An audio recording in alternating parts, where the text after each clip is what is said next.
You ready? Yep. Yes. 1, 2, 3.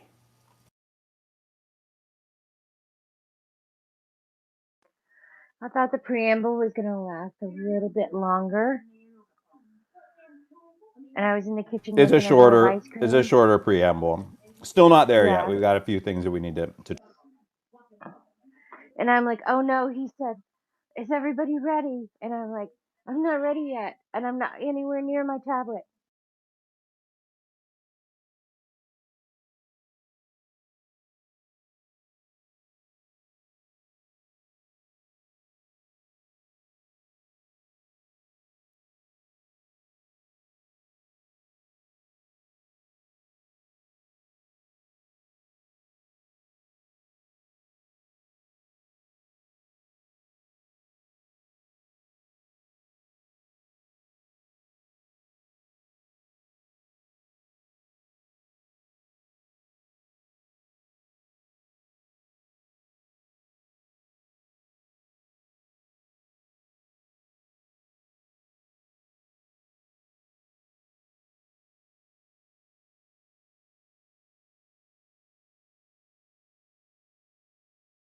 Expectant mothers.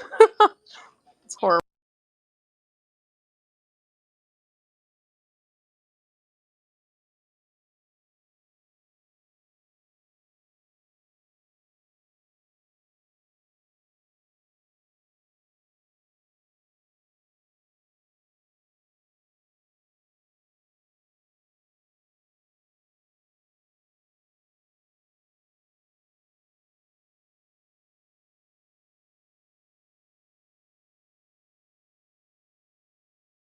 What is what is she doing? Voice work. Voice work, yeah, voiceover. How common was it to have voiceover actors that were not doing a very sort of American standard dialect at that time? I think most of what she's doing is like local ads. Still, though, I don't know if that. I mean, these types of jobs have historically been really difficult to get in the world of acting.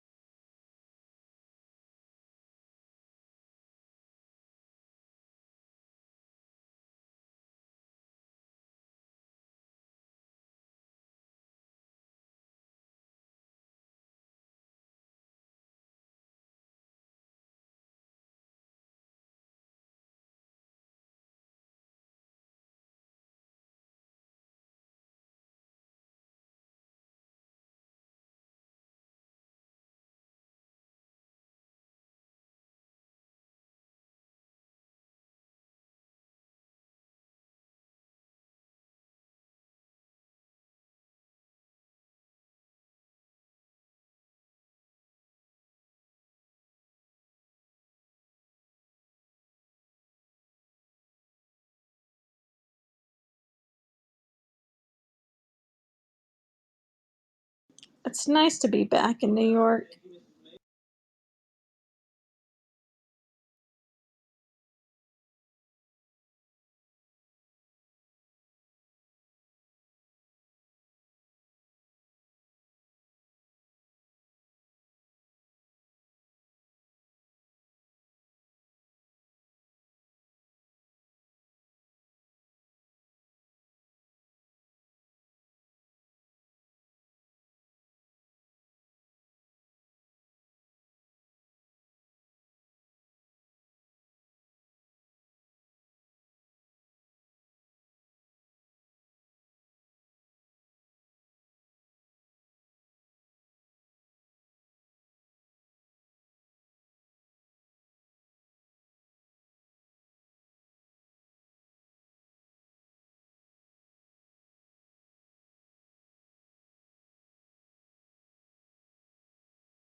Wow, 2 months has gone by since yesterday's episode.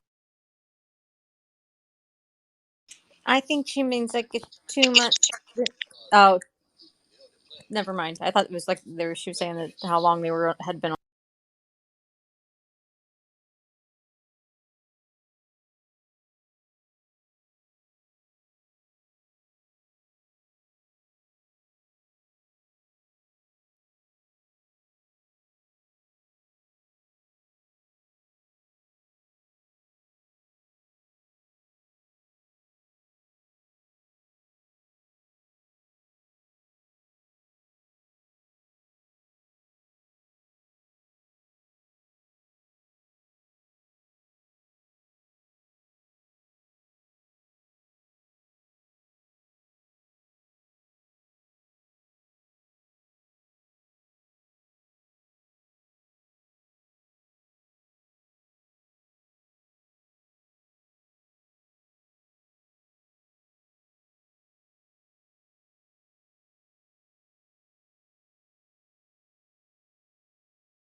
Oh, I love Bye Bye Birdie so, so much.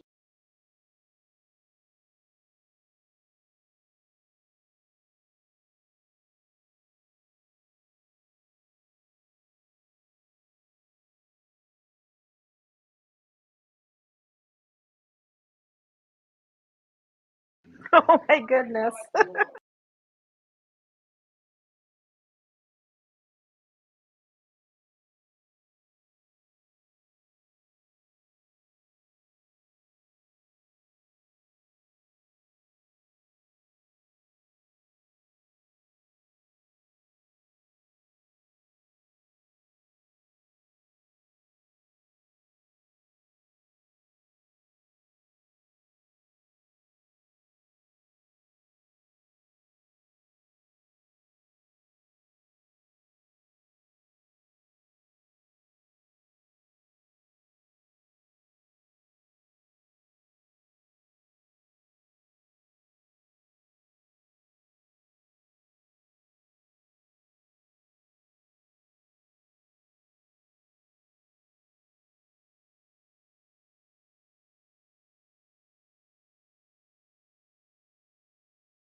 This is something my husband would do.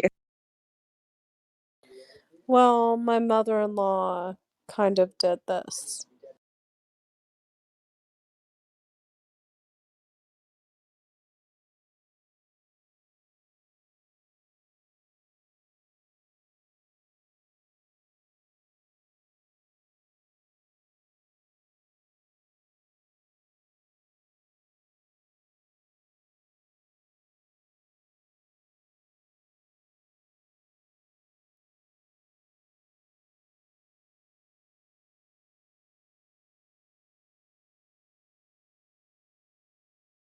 Uh-oh.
When Did did he he Still get living to install there. that thing bed? up there? Oh, what?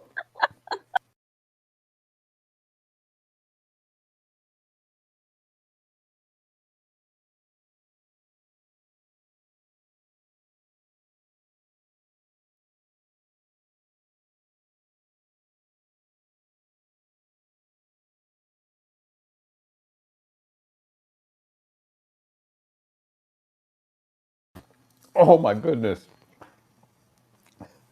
I just realized who that was. Who is that? Sure. It's Chester. Oh my gosh.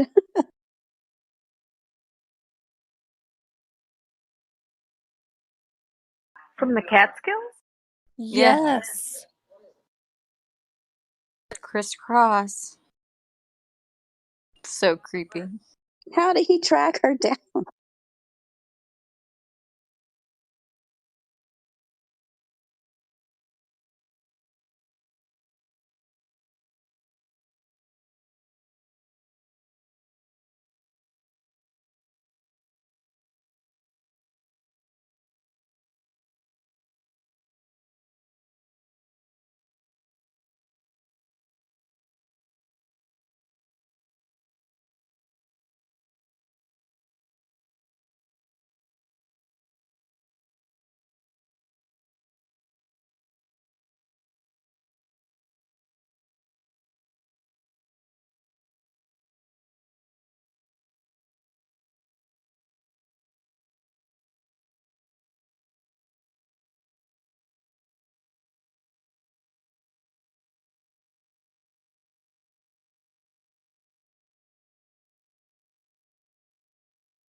Oh, Zelda's next door.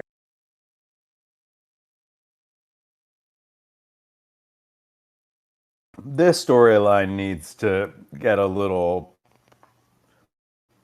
Needs to.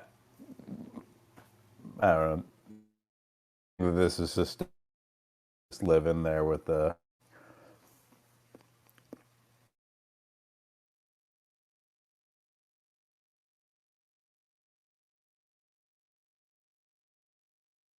Abe needs to get a job. Yeah, something like that's going to happen. Maybe Rose Has will to. get a job. It has to. Something has to happen.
This whole meal is $1? Less than $1 because she gets change.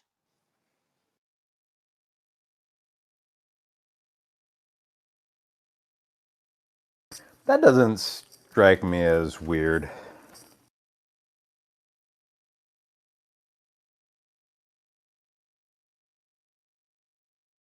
It looks like she just has tea and a pastry anyway. Yeah, and that pastry she said was on the house. Yeah, that's true.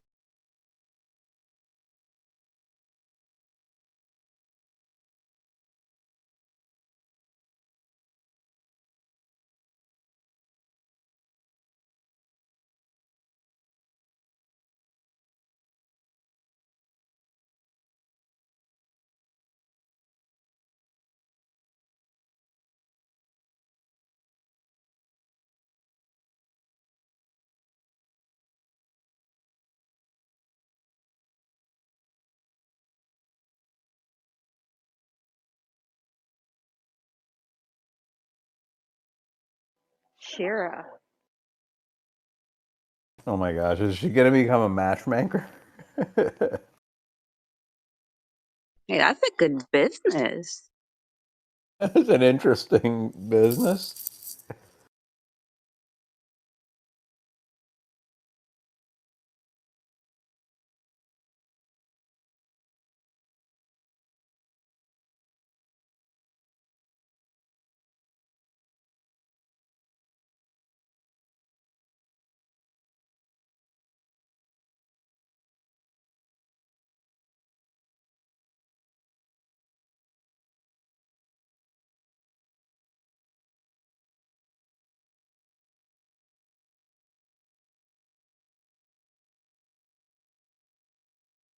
Think he's missing his teaching?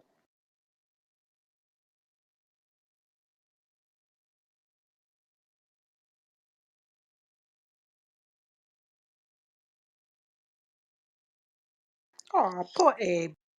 They clearly do not miss him.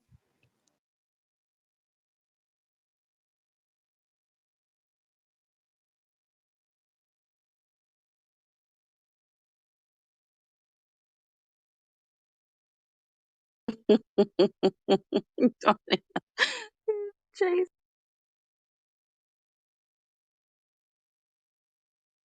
Is he the one that he threatened? That's so sad.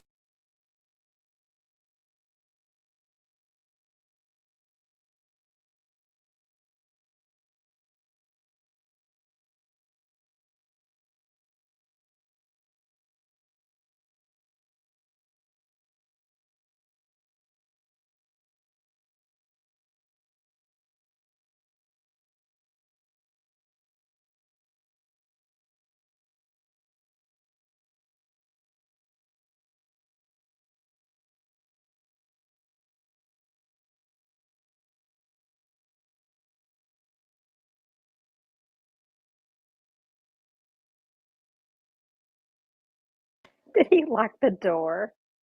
Yes, he did.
All but six.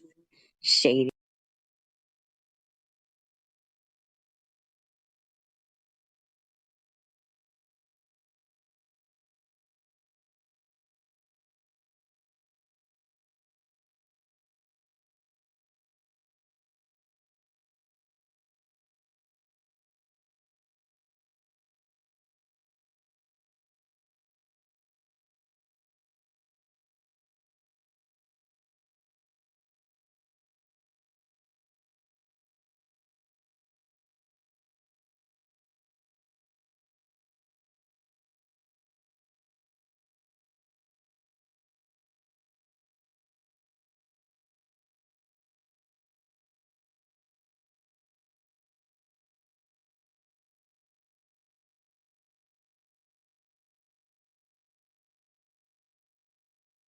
Did he just solve that equation while talking? Yes, he did.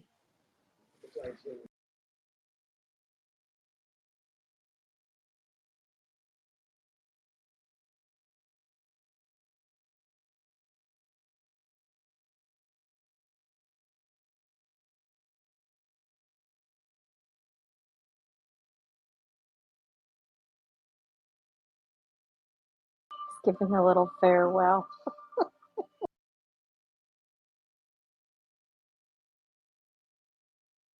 Interesting choice of music.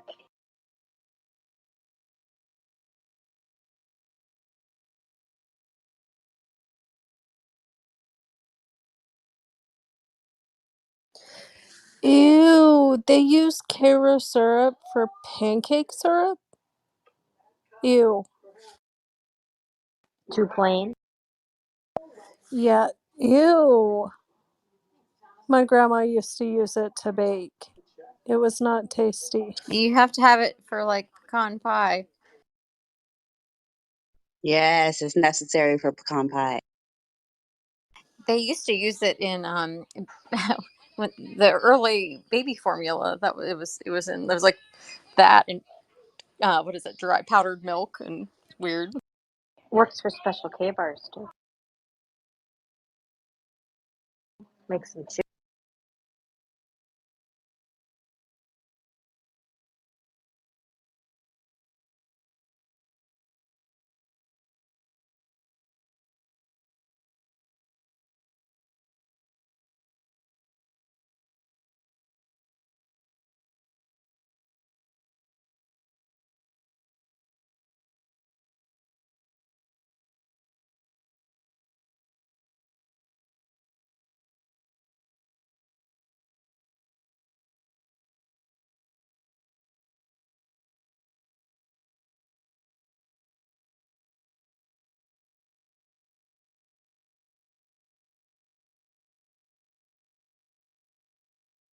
Oh, I forgot. Oh, it's Benjamin.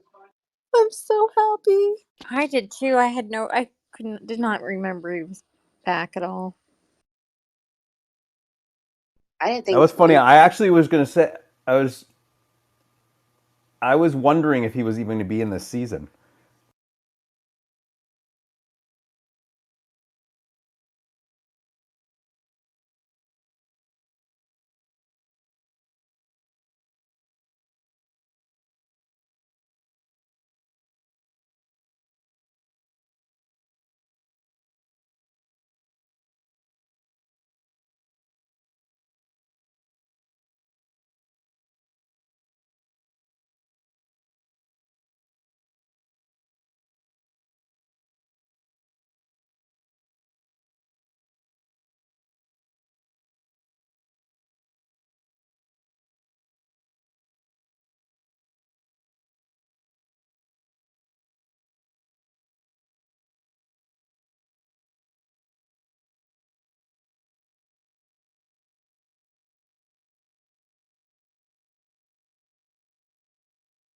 Oh, he's really understanding.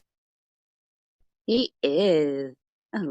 He's so handsome, personality wise. Oh, he's handsome Well, yeah, that too. in all ways.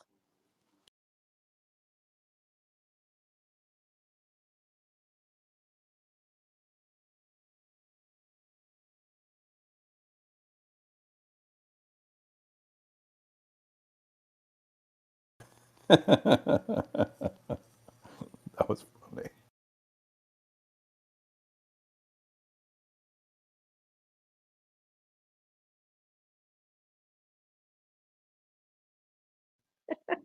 Not wearing pants.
I knew that.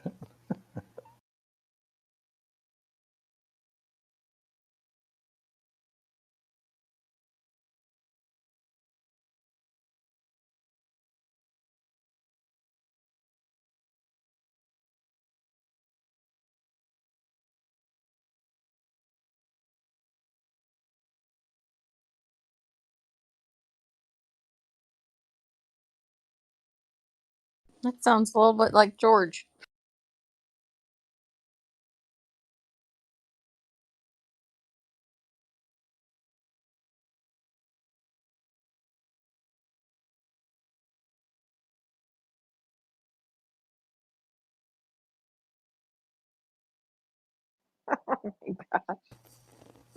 Dan wrote this episode, I'm guessing.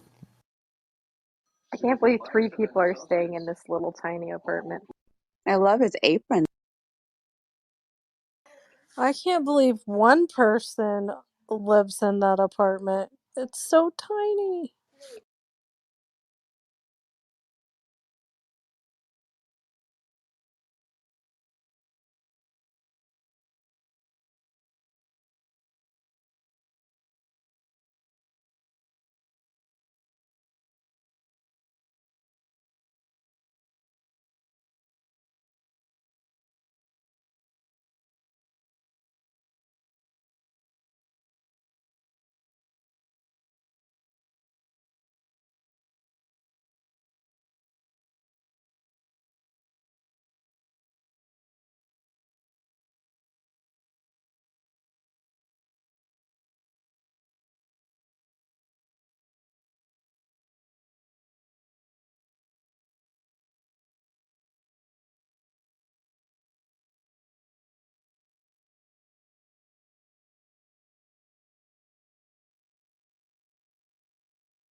Uh-oh.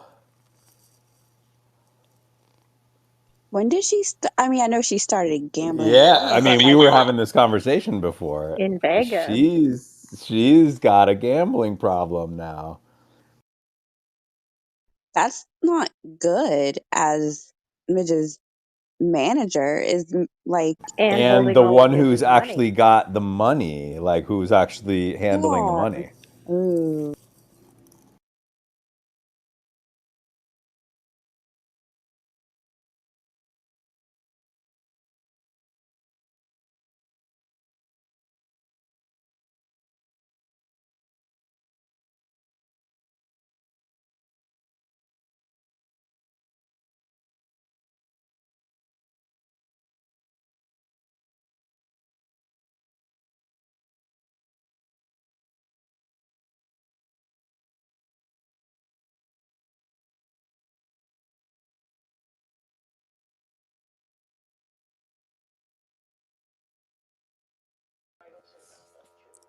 A minion is 10, well, back then, men who can say the prayers post bar mitzvah.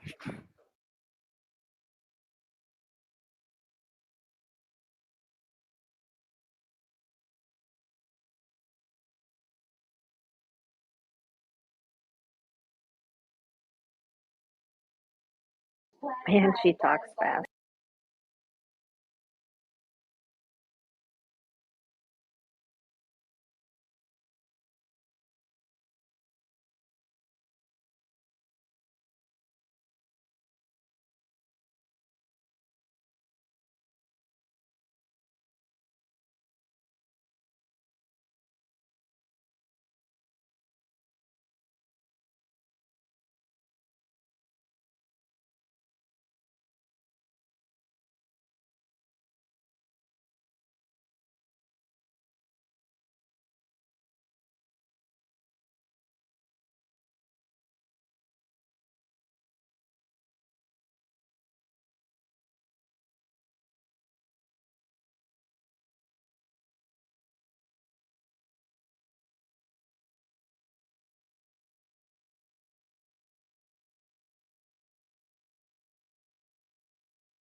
It's on the newspaper.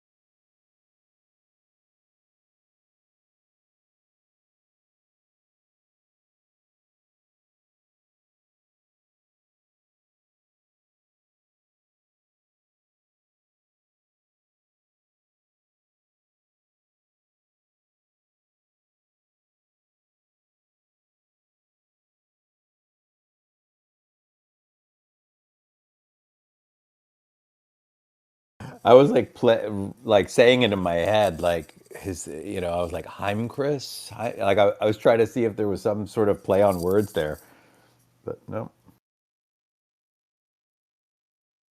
It's just the juxtaposition of the two religions, I guess.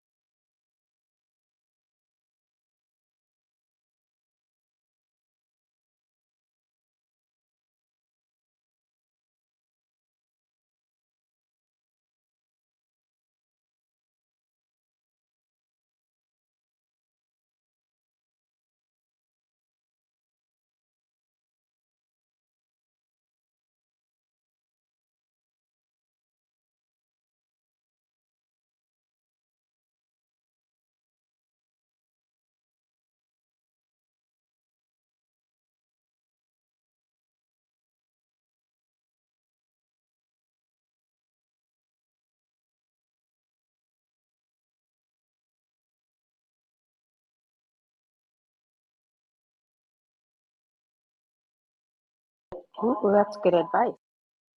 That sounds like a foreshadowing.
Live on air.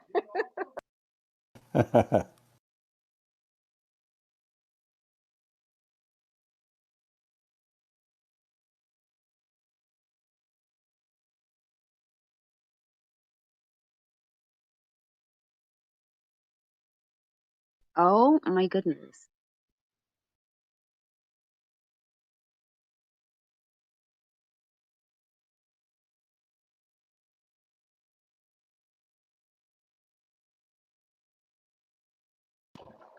Disaster.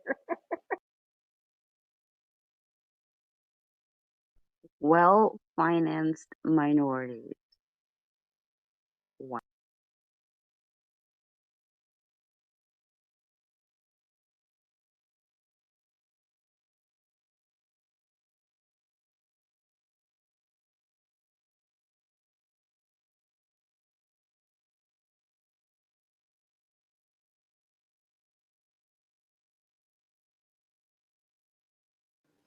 I'd love an apartment if it came with a pigeon. That's what makes you unique, Kendra.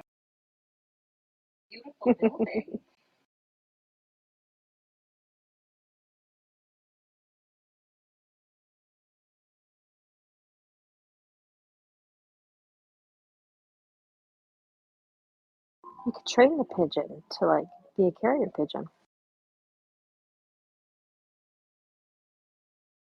Yes, Ooh, I you love this can. song. Oh, this is sad.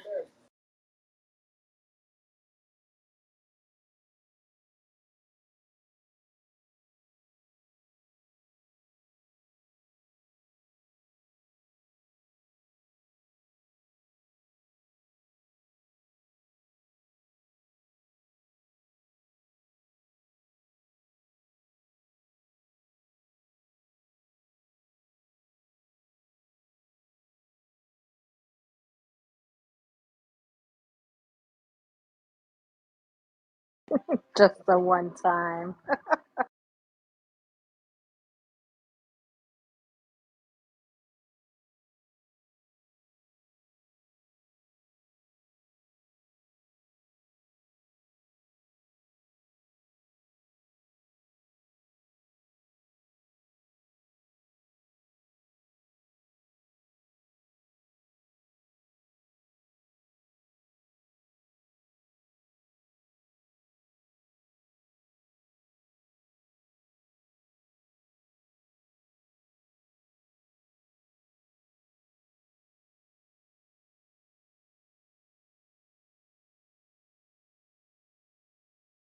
How weird to walk into somebody else's place.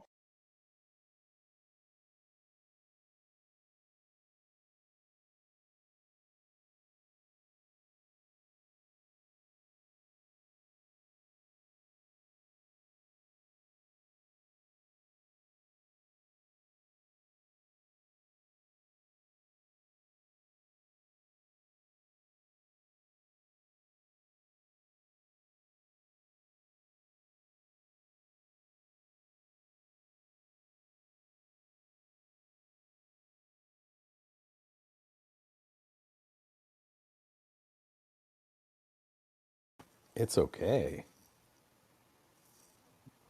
How how is that okay? Yeah, right? I mean, this, Oh, they're moving already. she she's a very nice person. Stay. Look Wait, around. wait, Maybe she's hoping what? to sell it to her because they're moving.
Is that the Princess Bride guy?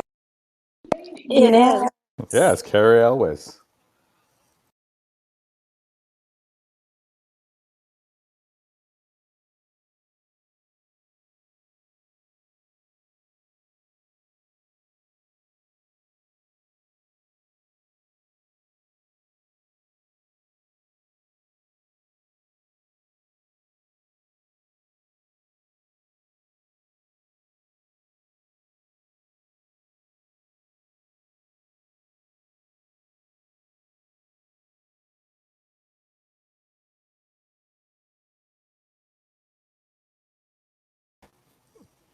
Uh-oh.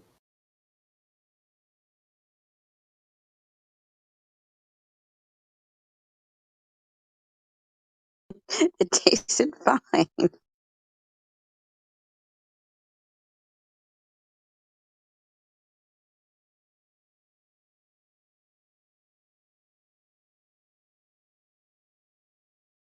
What is going to happen?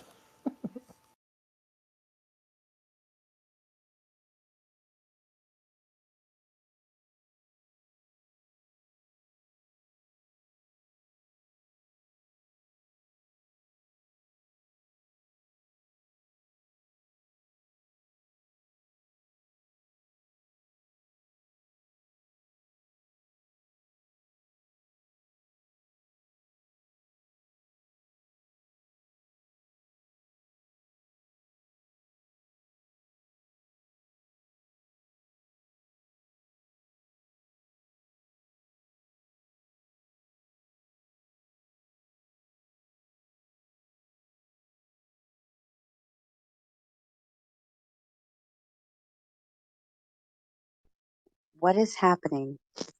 What? I think she's choking. Yeah, she's freaking out.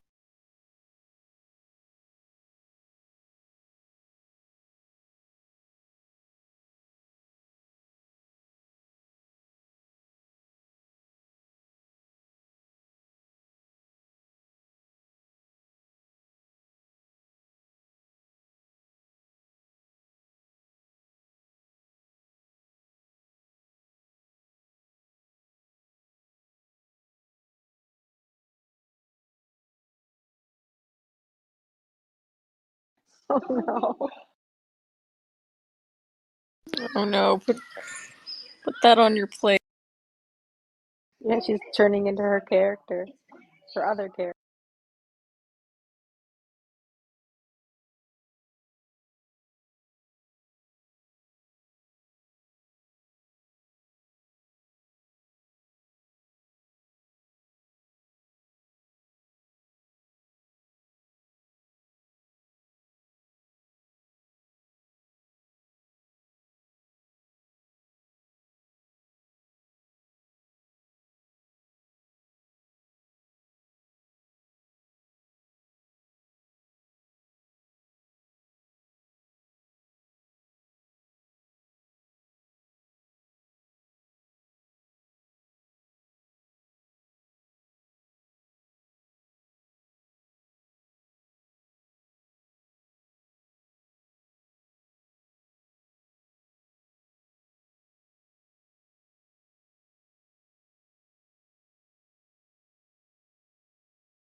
What the? Oh my goodness. Did she shove something under her dress? Oh my. Yes, a pillow. Yes, a pillow, yeah.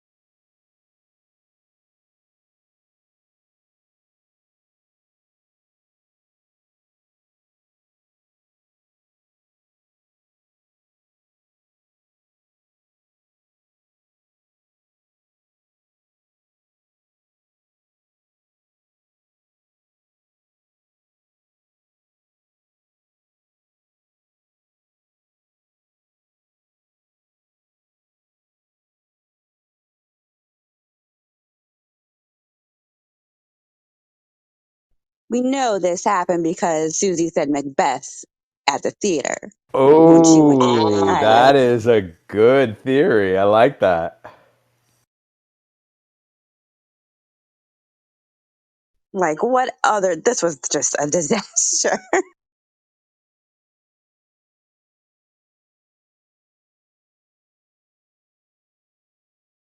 Either that or she really can't do anything else on stage in front of people. Yeah. Oh, that's sad. I feel sad for her.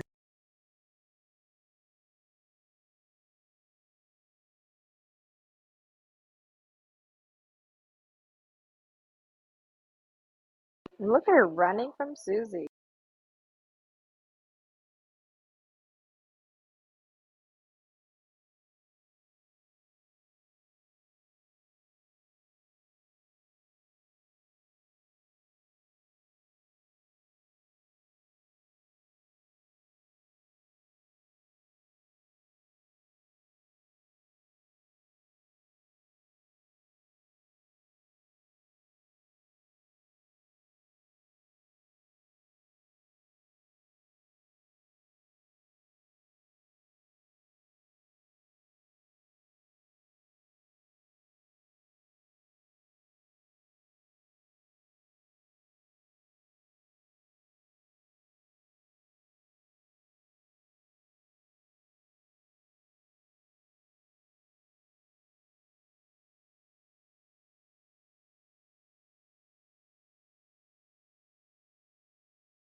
Ooh.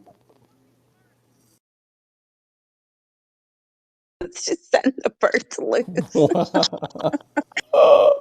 Yep, that was a You were Dan episode. right. The Dan episode. Yeah, I mean Dan's got all of those like comedy little bits. Well, although it was surprising last episode, I thought we some of us thought that it was Dan because of the mobster stuff at the theater. That was cool. That was a really cool ending. Really cool ending. I really enjoyed Susie telling her off, though, finally. after everything she put her through. Yeah, Very satisfying. it was a good. Yeah. That It was was a good good to see her scene stand for. up. It was a good scene for Susie for sure.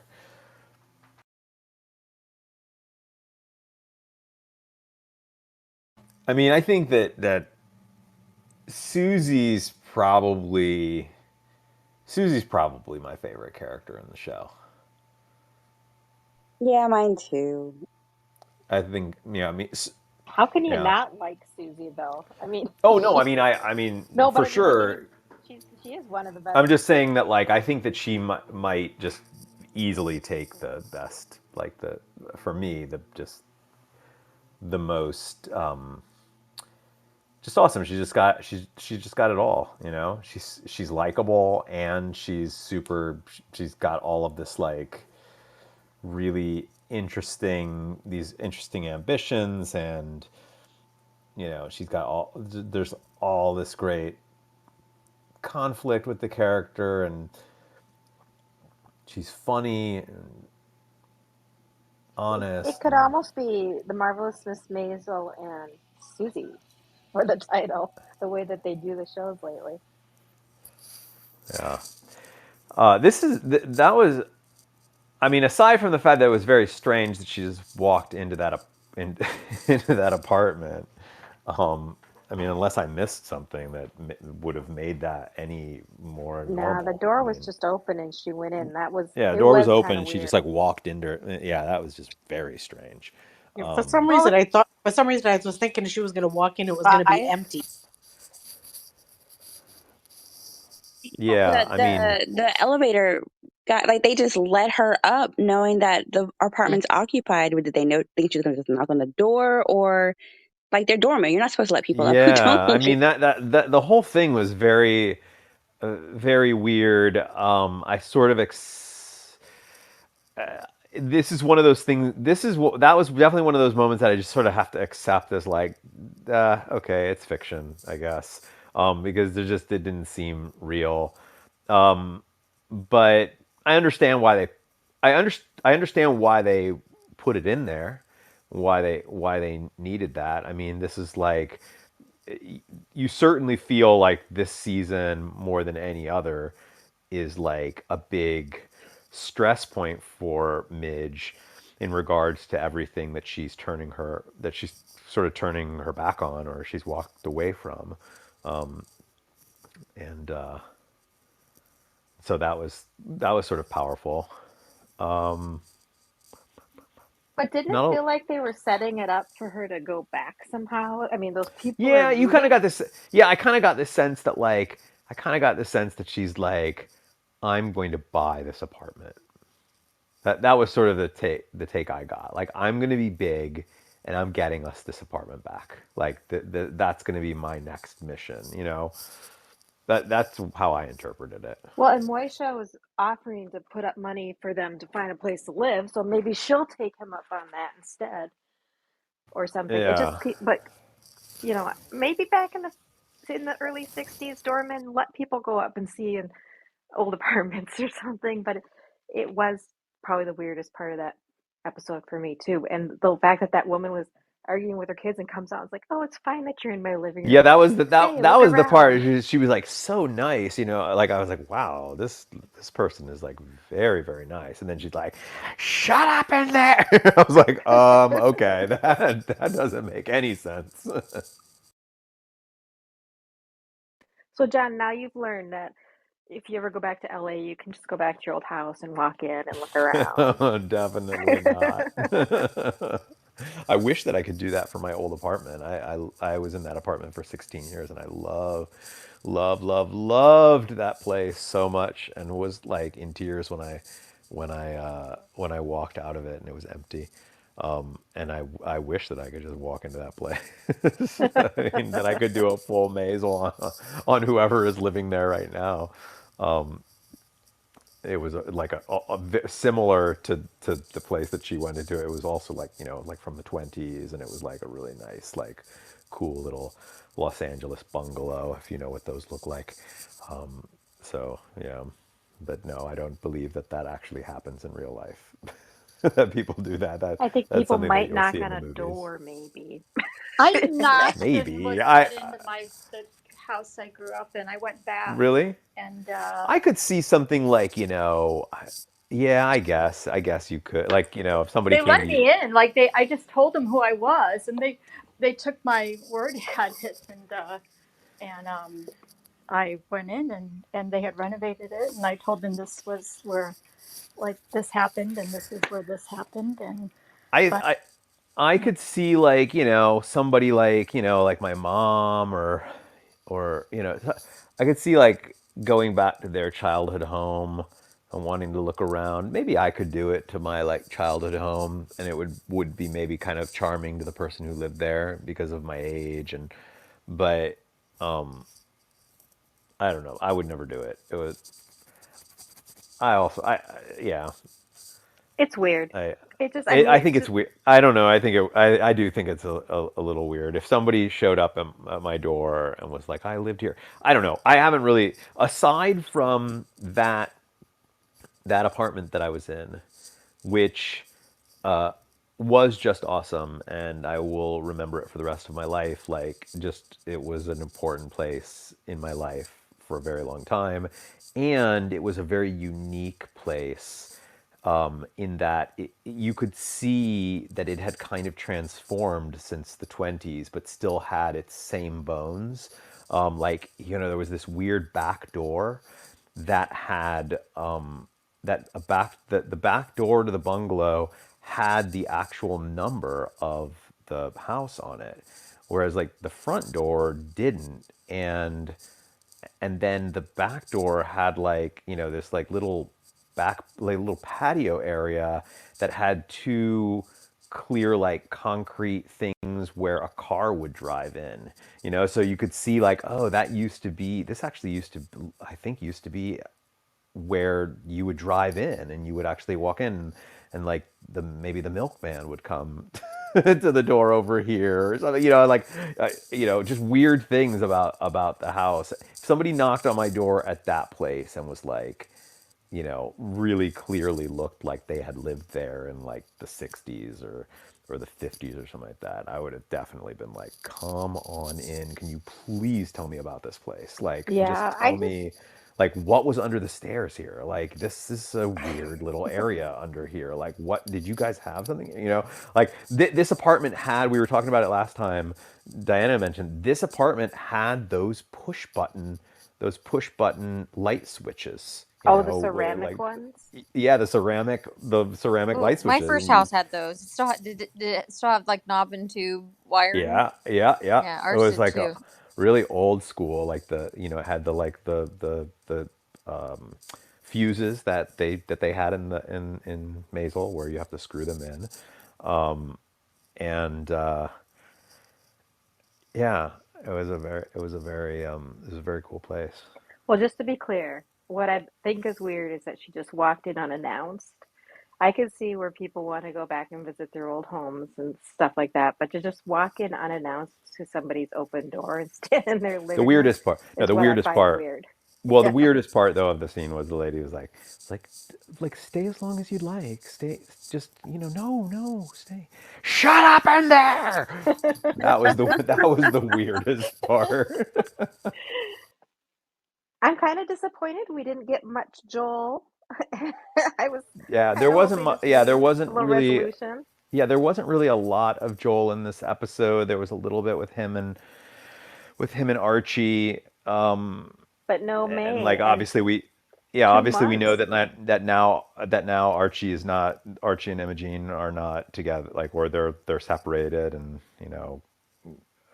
so I'm guessing from that night or something like that. I don't know. But two I months, didn't what totally what happened understand in it. those 2 months that with the Joel and May like become friends again? Did Imogene just like Yeah, I say, mean, yeah, exactly. go Like, away? May is nowhere around. So like, we didn't get any of that. So we also didn't see anything club related. Right. That's what I was thinking. Everything was What's him at his club house. So it's doing? like, yeah, so there's a huge question mark there as to like what has happened in those 2 months. Did he just not be, was he not Did, able to did open it, or this Did this season get abridged because of the pandemic or something?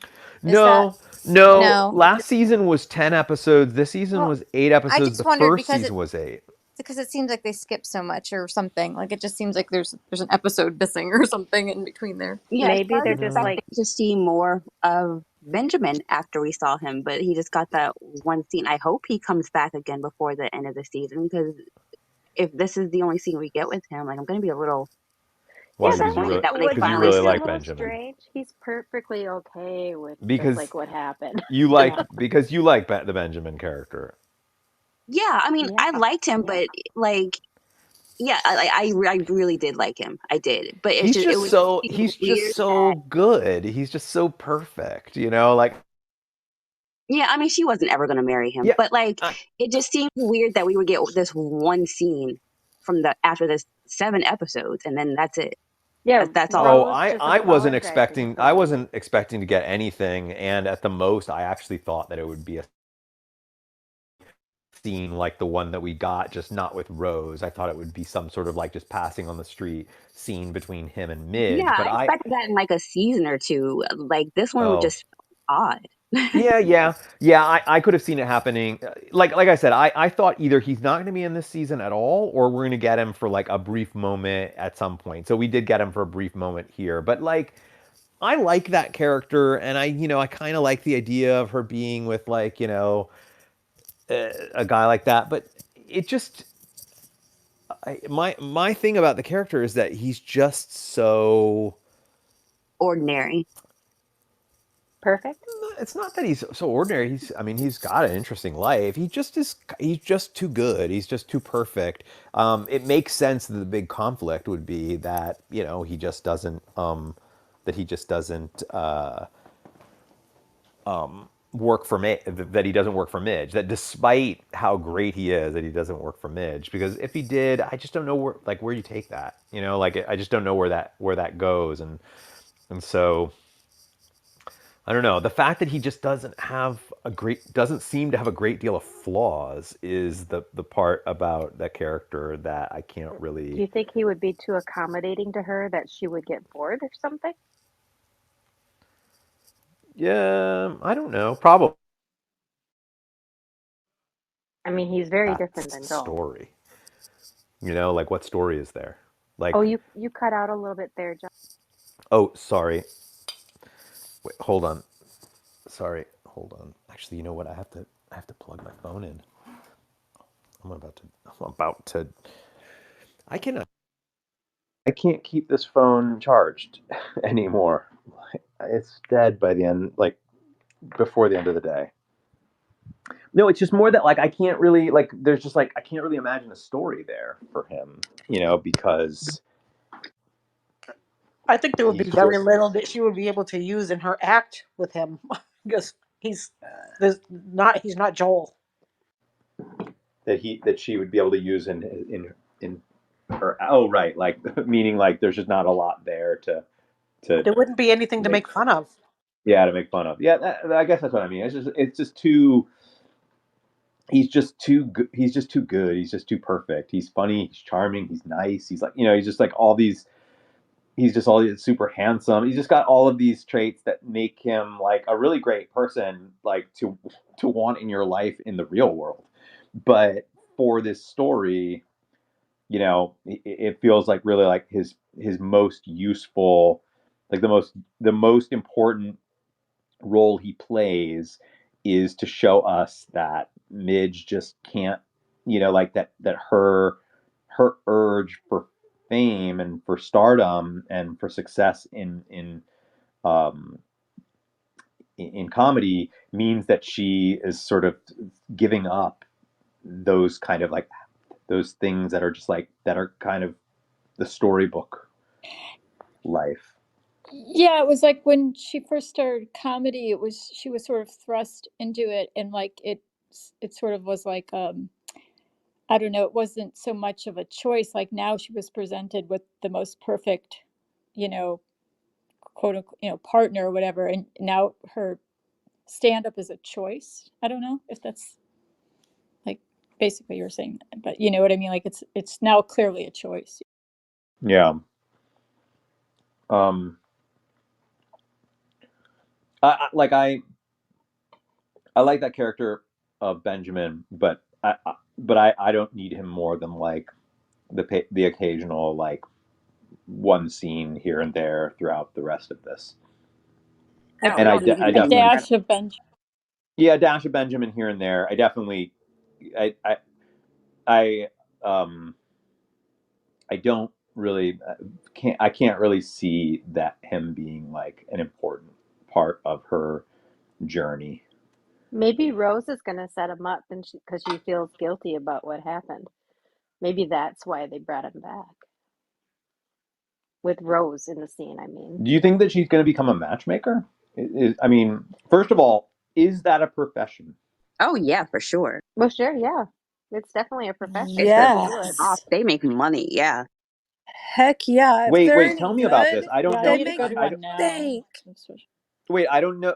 Okay, for Before so online school me on dating, this there because were I don't really people who know Es- did that. that. Are matchmakers especially are in that culture.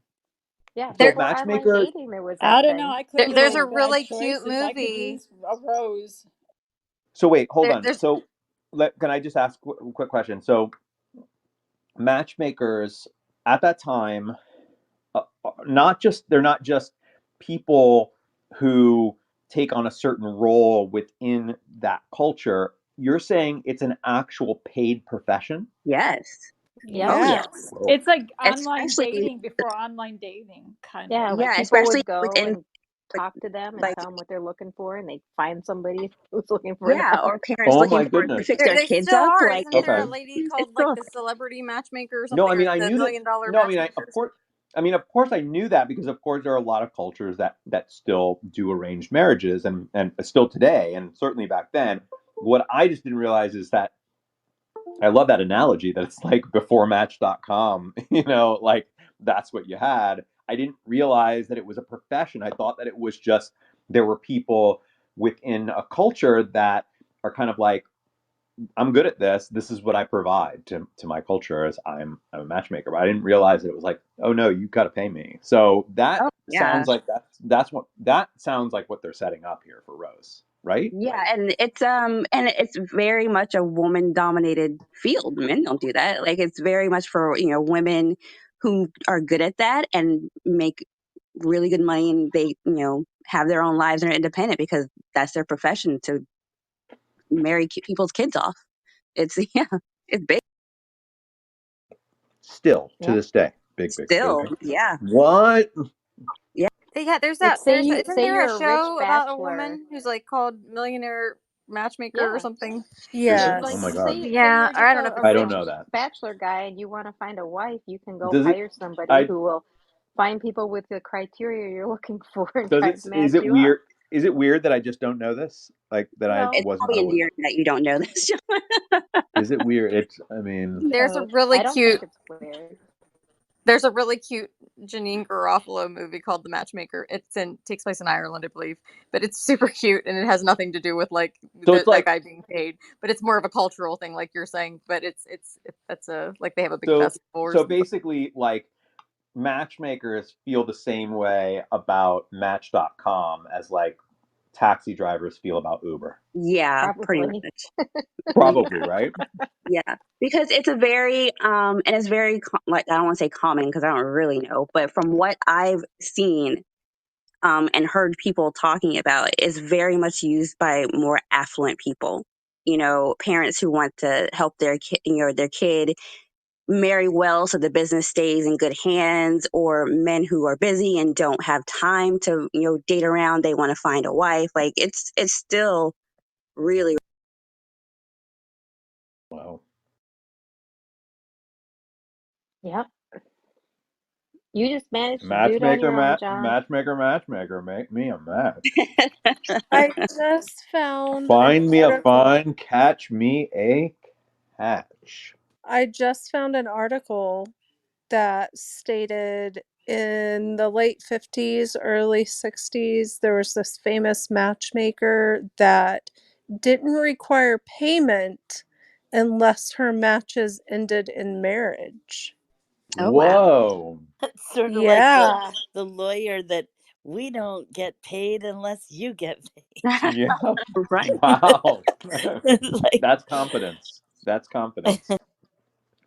Well, I just think I was trying to think of why they would bother to bring Benjamin back in just for him to tell Rose that he's fine. Like, especially right after that scene with her friend at the tea room, where her friend was telling her that she's really great at doing that, which is probably what made her think of Benjamin to go apologize for messing up his match or whatever. But it's kind of strange to me in a way. But sometimes the Paladinos just do some strange things in their shows, and it makes sense later. So maybe it'll make sense later. But yeah, I don't know. I can't remember. I honestly can't remember. The only thing I can remember about the finale is the very end of it. So I don't know. But I don't know. Rose might make a good matchmaker. Maybe she can get herself an apartment since Abe can't She, get a job. yeah, yeah, I mean, that was cool. I'm excited about it. Um, so there's lots of stuff to talk about in this episode. Definitely, I want to get to all the Sophie stuff because I think that was really fun, and it will allow us to talk a little bit about Susie. Uh, so first of all, correct me if I'm wrong, but this woman that ran for office, this is the same person who they made this series yes, Mrs. America about. that Am I that right? Kate Blanchett played Played. it. Yeah. So Phyllis Schlafly. Yes. So Mrs. the America? only Yeah. the Yeah. only thing about it that doesn't quite, it just doesn't align with the timeline of Phyllis Schlafly's rise. Like, I just don't think she would have been advertising in the New York market. Oh, I guess I guess they did say something like she's running in Illinois. It's in Illinois, yeah. Right, so but I still That could have think been a national ad though, like a national radio program that they that's were what I doing. mean. Is like, why would they, it doesn't it, and she was much more grassroots too at that point, I think. So but it's, always fun to see Jane Jacobs or, some of these real life people in these. Yeah, I mean, uh, I get how that wouldn't really totally ring true and feel like the writers kind of wanted to put that in and mhm. bent history in order to do it. But I will say that what does sort of make sense is that she'd have a hard time getting Y- actors like bigger actors to do something like that. So she would tap into this like local commercial market, like to find her talent. yeah, but People who why would, like are desperate to like get any work they can. but if you're in Illinois, why not just do that in Chicago? I don't know. It just Right? Yeah. Yeah. seemed very contrived. But I will say that it did provide the it provided the sort of ending of the conversation, or the symbolic ending of the conversation between her and Abe in the kitchen or somewhere at the bris, where he said, if you have a voice, you need to figure out how you're going to use it.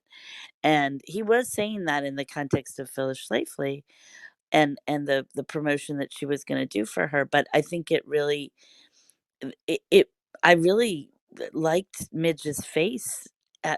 Like, it was a very, um, it was such a marked expression because she was really doing so much of all of that, um, kind of on autopilot. She was just saying whatever lines that were in front of her, and then, in this particular instance, she really, really was so troubled by what she was being asked to say that it. I mean, I really liked it. I thought it was a very stark contrast to the rest of that sort of fast pace. Like, okay, now we're going to this studio, and now we're going to that studio, and we're running around, and we're and it was sort of like it stopped the whole thing. Hmm. And she and it showed like, okay, I'm I realize now that I can't just do anything for money. I have to Right. stay true to my, convictions and my beliefs. I feel like it's, I don't want to say foreshadowing, but I kind of feel like it is too, because we've seen her. I mean, at the very beginning, she was drunk and just saying whatever came to her mind and she got arrested. But then she did go off on, about Sophie, and that got her blacklisted from a lot of places. Like, she really does not think about the things that come out of her mouth sometimes. And it's good that her dad was there to tell her to stop and listen, because I feel like hopefully she'll be more cognizant of what she says sometimes and when she says it, because yeah, she just flies by the seat of her pants, and that's not good. Like, that's bound to be trouble. And I think We've it's seen her sort get in trouble. it's sort of the the manifestation of her social consciousness and her ability to stand up for what she believes in, when the time is right to do that, Yeah. Well, I was gonna or say even that. or I even if do. the time is wrong to do I, that. and by the way, like, I like that. You can also say that for, like, you can say that from in the, like, the micro sense, in terms of, small interactions that she's having. Um, this being one where she kind of realizes that, like, it's time to um, to take a stance. But you can also, I think you can also apply that in the macro sense to her whole journey. And what we might be seeing here in the second half of the season, is potentially this is like a turning point for the character coming up, and that she may be that we've been getting these little hints throughout the series, right? Like that there are these important, that we've getting hints, like the what was it, the Jane, what's her last name, the one, the Jacobs. political activist, Jane, Oh, right? Phyllis Schlafly.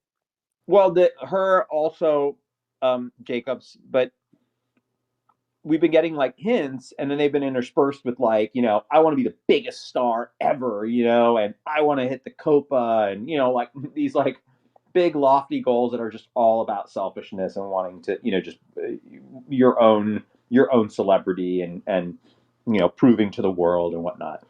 And what we might be seeing is that now is the time in her journey, just as much as now was the time, in, like, with that, that particular interaction within her career. But this is the bigger time in her journey where she might make a big change. Example, she might tell Shy that she doesn't want to go on, she doesn't want to continue the tour. You know, um, I said early on that I think that her journey to the Copa, um, whether she gets there or not, is not going to be how she imagines it, and that I can see her at least venturing, or her journey kind of taking detours into potentially political activism, and somebody like Lenny serving as a model for what she really wants to be doing. And it's possible season 4, season 5, season 6, whatever, that we start to see, that change from, like, I want to be a star, I want to be the biggest thing ever, to to becoming a legend, but not in the way that Susie might even be imagining it. I think the real importance of what Abe said to her is pointing out to her that when you are going to speak on behalf or for somebody else, you need to be aware of what you're saying. Because when she's on stage and she's doing her act, whether she's drunk, sober, angry, happy, whatever, she's speaking for herself. So what's coming out of her mouth is what she believes, what she thinks for herself, not on behalf of somebody else. So Abe telling her to consider what she says is like, if you're going to do something for somebody else, you need to know what you're speaking on behalf of, because otherwise it's going to kind of could make her look bad. Like she's not really representing herself, but she's saying something on behalf of somebody who might not be what she believes, and then it could make her look bad. That's what I think the importance of what he was saying is, because she does say a lot of things off the cuff, and they're not always great, but they are true to how she is in that moment for herself, not for somebody else. Right. Yeah, And I agree. when We saw that with like when she went to her friend's wedding. You remember? Like she was that this season or last season? Like she got up on the chair and was talking, and everyone was just like appalled at what she could not right, read the room, and she yeah, was there for someone else. Yeah, she needs to stop. but reading a script for somebody else who doesn't represent your own views and not realizing what you're about to do is really not a good thing. And that's what her dad, I think, was trying to say to her, Yeah. think about what you're Yeah, saying. yeah, and I think that lesson applies to that particular moment, but I think it may also be that might be like a larger statement that the show is saying about the character's like broader journey right now, and that we might start to see more. Well, I'm going to predict it.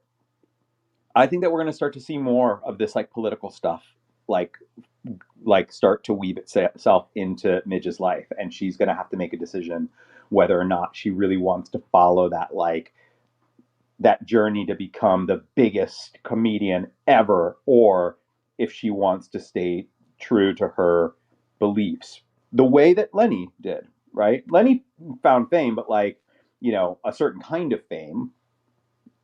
Right. He, With a he very certainly kind didn't. of edgy side of it. Yeah, but he certainly didn't become like a massive mega star. Like when we think of when mainstream when main like the American mainstream thinks about comedians of that era, they don't think about Lenny Bruce, right? And Yeah, Midge he wants to. wasn't famous in his time so much as he was I mean, he's at, historic now, but even now yeah. he's not famous. People think of like Bob Hope. They think of Jerry Lewis. Nobody thinks of Lenny Bruce. Like, well, not nobody. I'm just saying like mainstream doesn't. And she wants to be like her ambitions are to be like Bob Hope. Her Right. ambitions are to be like Merv Griffin. She wants to be like a huge, massive Lucille Ball type mainstream comedian, but she may start to change her opinion. She might start to decide, I don't want to be that. I want to do something that matters. I want to do something that matters to the world. And we've been seeing just these little hints drop throughout the season where she's had these like moments where she had to like come face to face with something like that, make a decision, be taught a lesson by her dad today. And it seems like it's sort of building towards something. I, Well, it started back in season 1 when she came across that protest about putting a road through the park. it came out in last episode with her and Shy. I mean, like and that scene with Shy. I mean, she's get like her journey is taking her. The journey that she's going on is exposing her to things that really that are going. I just think are going to make her ask her to decide. Like, do you want to be like a massive, huge celebrity, television celebrity, or do you want to use your abilities, your gift, to do important things in the world? And I mean, I like the idea that it would be that this would be the journey. Her journey is about deciding and learning for herself that she wants to do important things in the world. Maybe seeing the things that she never had to see before. Right. Yeah, certainly.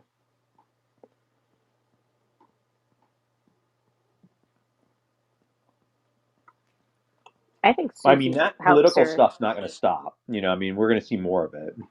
I just think Yeah. that it's going to start to become a bigger part of the show. I hope it does. Because the scene. I mean, I don't know how to word this correctly. She's an affluent Jewish woman in New York. And with that comes, Privileged. She's yeah, a privileged. certain amount of yeah, there is. There's a very certain amount of privilege with that. But we haven't seen them come across any prejudice yet at all. The only time in the show we've even had a hint of that, I mean, they kind of joke about it flippantly, but this is the first time we've heard like a political message and then she's like, I can't do this. She's racist and sexist or whatever. And, you know, Well, we certainly got I racism. hope it, Well, we certainly got racism in the last episode.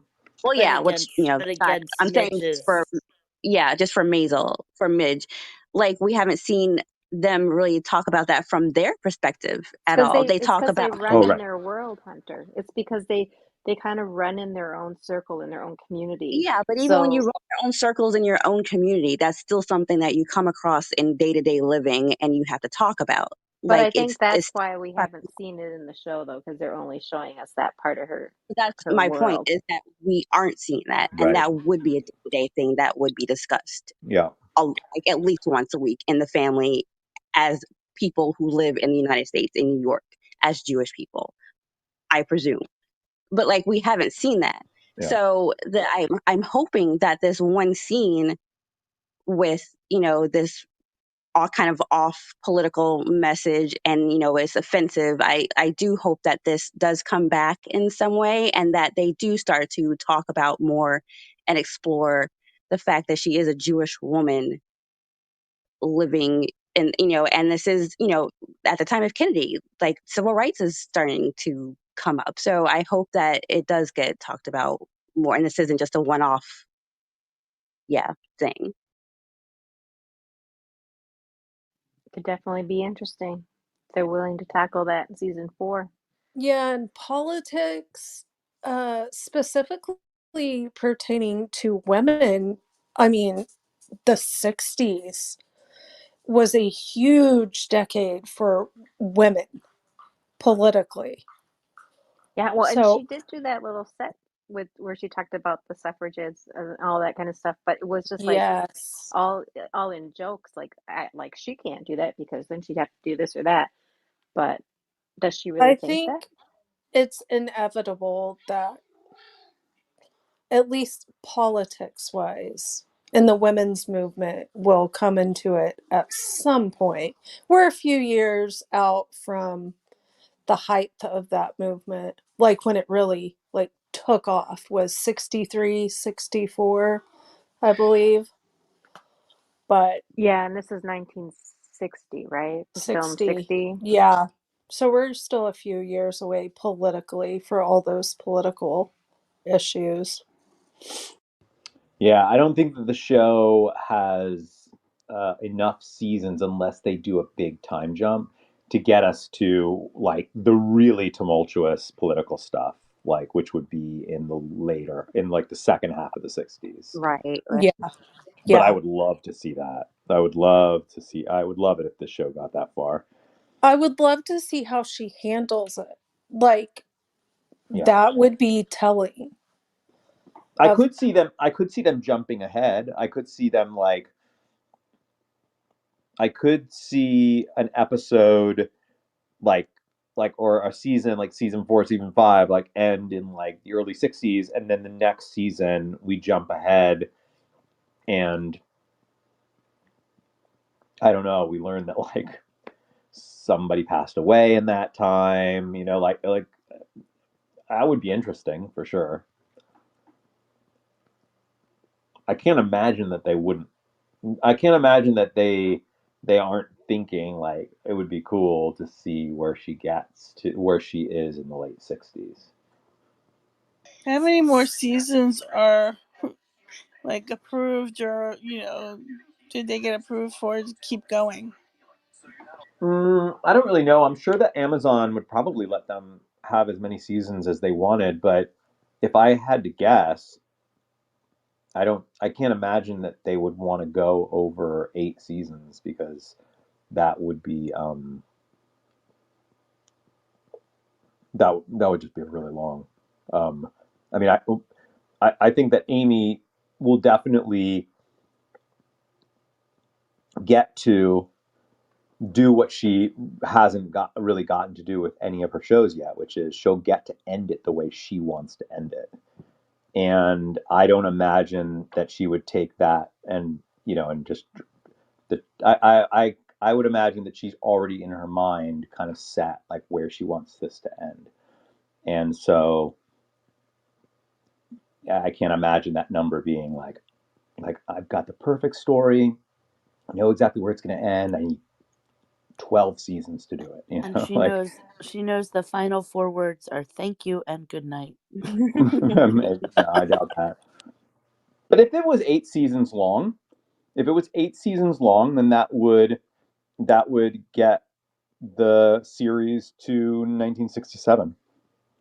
Yeah, unless they do, like you say, a few time jumps here and there. I mean, like there's only been And a if they few do, yeah, times where you're right. If she they do skipped some some time time. jumps, if they do some time jumps, if they if they have a season where, I mean, they are doing time jumps. We had two, Yeah, they do them in months they jump. normally. So it's very possible that we'll get a season that jumps a year forward or something like that. And if that's the case, they could get to Woodstock.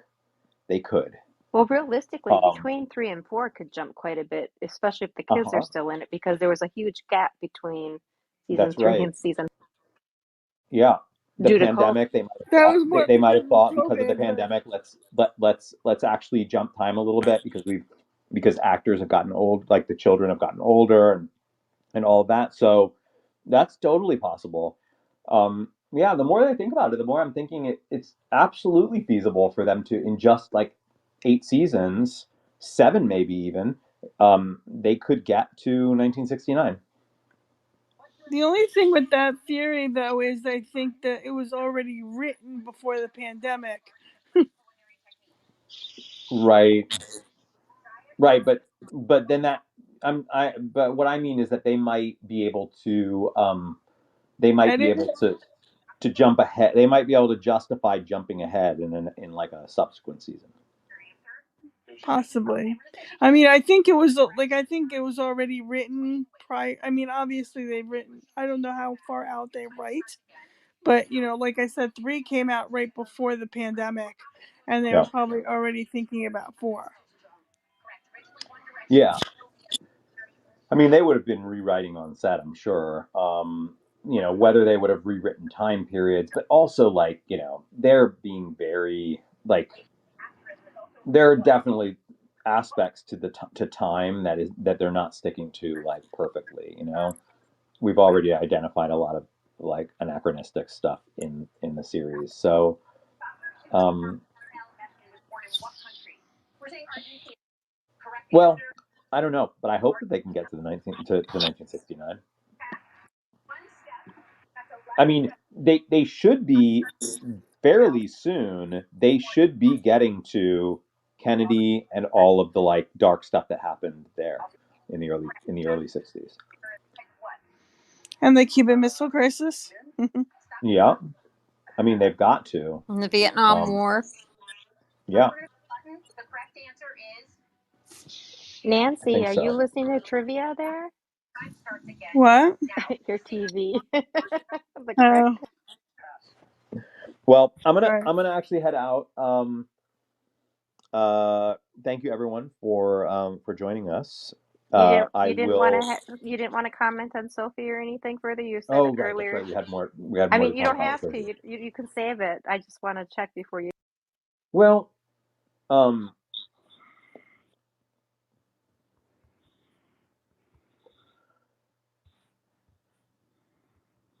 first of all, what happened there on that stage was what she Weird. well That was definitely weird, but Porro. I think she she got sort of she She choked. She totally she got choked. stage fright all she of a and she sudden. fell back on what was familiar and what she Yeah, knew would be the easy way to get the audience to laugh.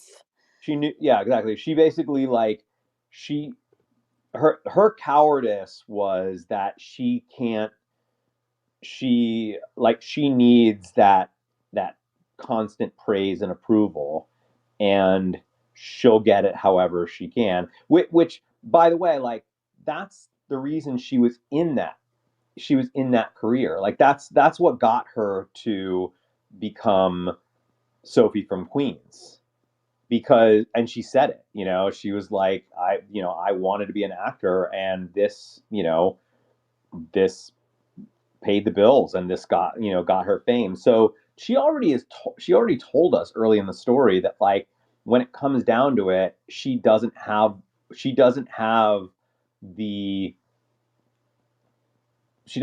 the courage really uh to become, or she doesn't have the courage to not fall into that trap of needing to be famous.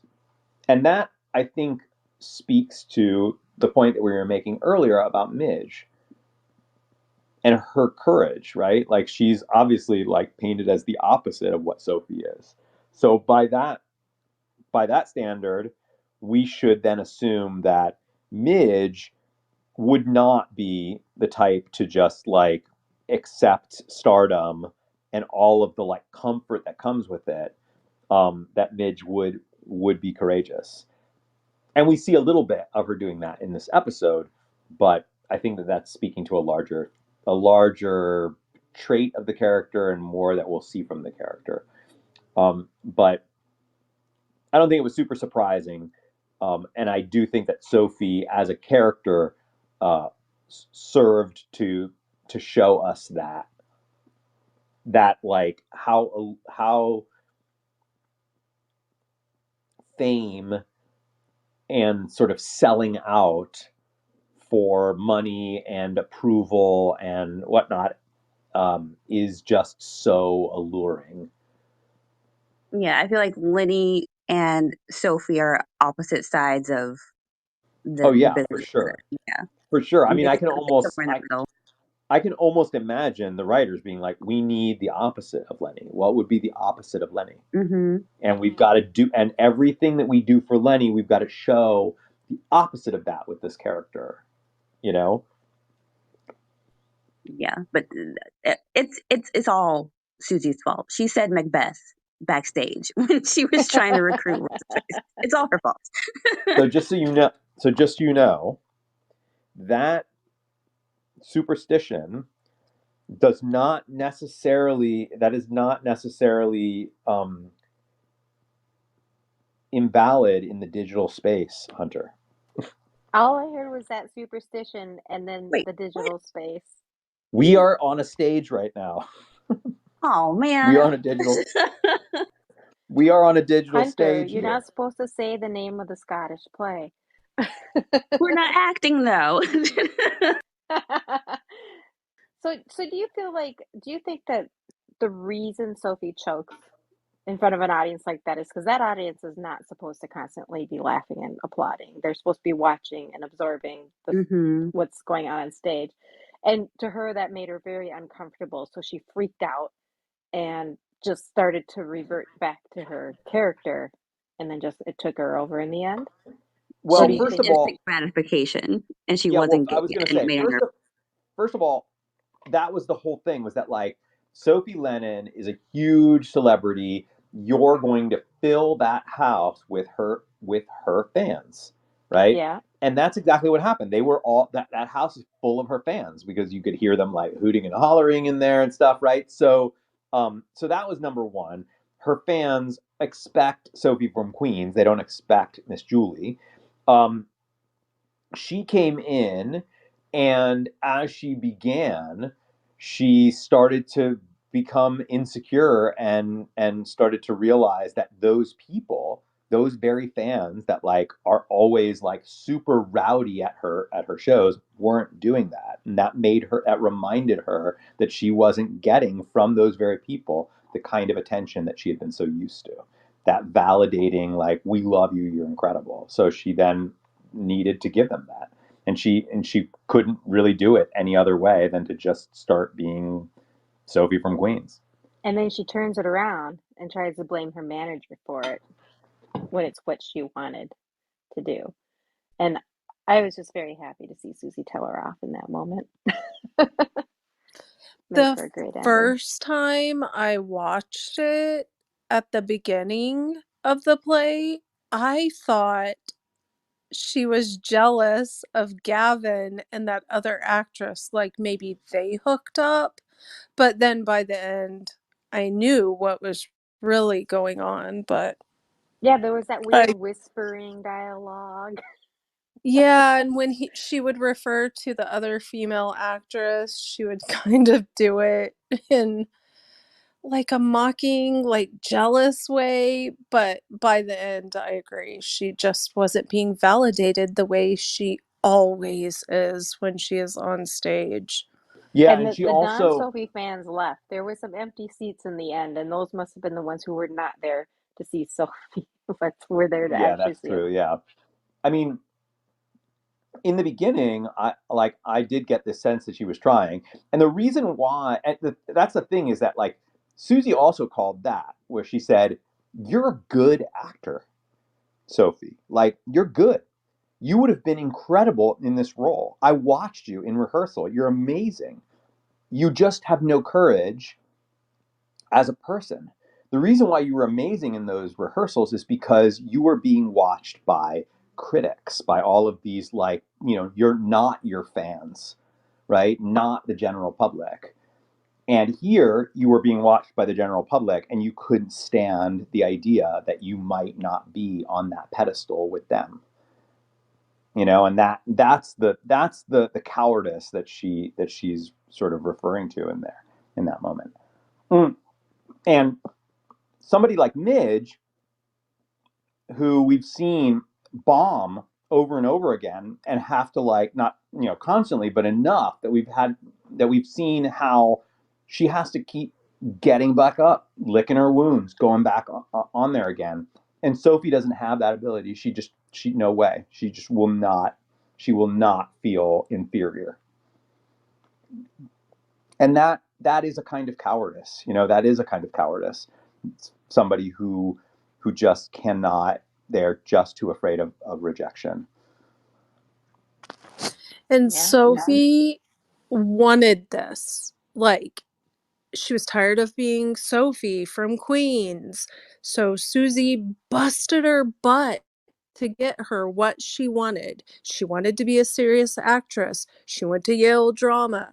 She wanted people to take her seriously. And she's given everything on a silver platter. And she freaking blew it. And she'll never get that opportunity again. Yeah, Which, and then she tries to blame everybody else. yes. Oh, of course. That's never Sophie's fault. You do get a bit of a sense there at the very end, like as Susie is telling her off. You can kind of see she's flustered, and for the first time, you like it kind of feels like for the first time she's being kind of put in her place. Like the look on her face there is like a child, is like a scared child. She has not had anybody tell her no other than her former manager not letting her do other work. She doesn't have anybody in her life that challenges her on anything that she thinks or does. So Susie's probably the first person who's done that since she's been an adult or out of school or something. But But yet yeah, that she runs from Sophie. Like, I mean, sorry, yeah, from from Susie. Susie. She runs from Susie. Like, Yeah, Susie is like chasing her and she's like trying to get away. She knows she's even scared there of facing that up. true. And it was And she was also a shocked funny. that Susie was walking away from her. She was like, "You're walking away from me?" Yeah, like Chase her down, yell at her, and walk away. Oh, but I still, I mean, they're Susie needs more. She needs more clients than Midge. and to stop Yeah, gambling. Oh, Well, definitely that, absolutely. and she's got a gambling problem. I called that. Like, definitely knew she was gonna have a gambling problem. it's probably why she still lets the other guys stay in that apartment. She can't afford not to have them subletting, subletting. That is something that the writing has done now a few times, where they introduce a character in a way that you're kind of like, did I miss something? Like, did we meet this character already? Like, there's like no setup to who they are. It's just they're there. The character is interacting with them as though we've seen them many times before. This happened in the last episode with Asher, where I was like, wait a second, what's going on here? Who is this? Like, am I supposed to know this person? And the same thing happened with that guy who showed up at Susie's apartment. Like, in that moment, he's like, where's the $40? Like, I was like, wait, did I miss something? What? Oh, And we've then seen him a couple of times. Just brief glimpses of her like making bets with him, but not a lot. oh, Like, really? I Why did think I not? he's the one we've seen. She was doing it while they were in Vegas with a different bookie, but I want to say one time when they were at the Stage Deli, she was talking to this Oh, man, okay. making bets Huh. with him. Maybe I just But didn't. Maybe I just didn't notice that. yeah, Hmm. it was just a glimpse of her making a bet with him, and then she went over to Okay. Midge. I stand corrected. Well, anyway, Susie is definitely like her journey is the one that I'm the most eager to find out, and like the one that I'm kind of the most invested in.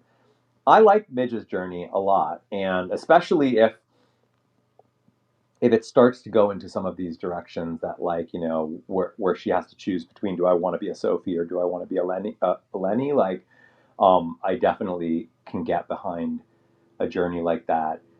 Although I feel like I kind of can feel Midge's journey. Like, I can kind of see the trajectory of Midge's journey a bit.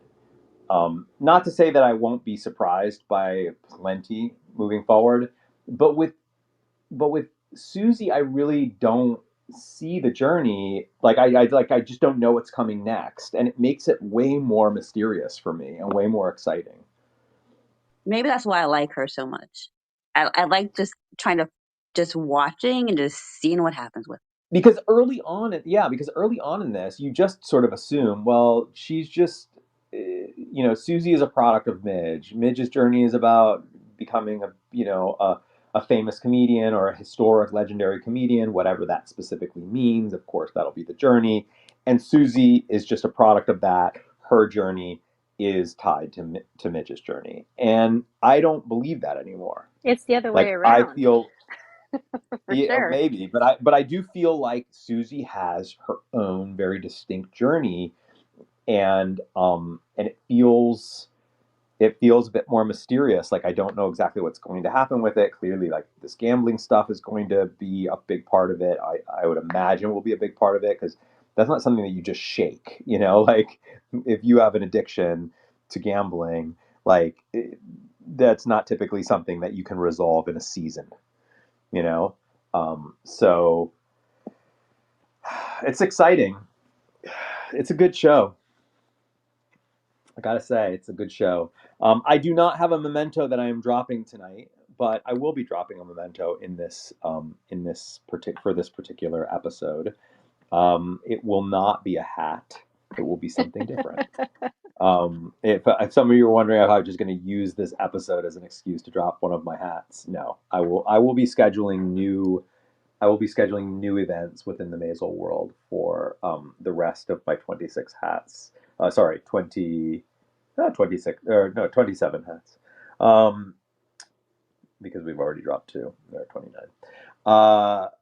But there will be a memento for this event within the week. And I think that that's going to be the rule going forward, is that I'm going to give hosts a week before the event locks, and you can no longer create a memento for it, because it's true what you were saying, Steph.